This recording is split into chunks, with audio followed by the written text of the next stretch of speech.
প্রথমে আমাদের ফোন থেকে চলে যাব গুগল ক্রোমে।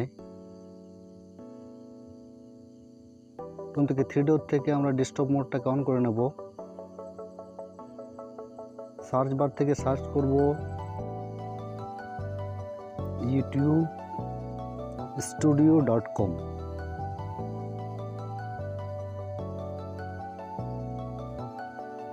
নিচের থেকে সার্চ করব, লগইন থেকে লগইন করে নেব।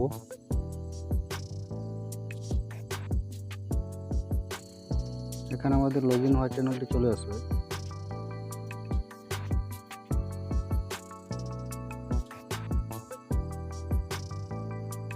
রিসেন্ট সাবস্ক্রাইবার বলে লেখা আসবে, তো সি হলে আমরা ক্লিক করব। তারপর আমরা এখানে ক্লিক করব। এখানে ক্লিক করার পর লাস্ট 7 দিন, লাস্ট 28 দিন, লাস্ট 90 দিন, লাস্ট 365 দিন এবং যত দিন থেকে আমরা ইউটিউব চ্যানেলটি খুলেছি সব সাবস্ক্রাইব লিস্ট চলে আসবে।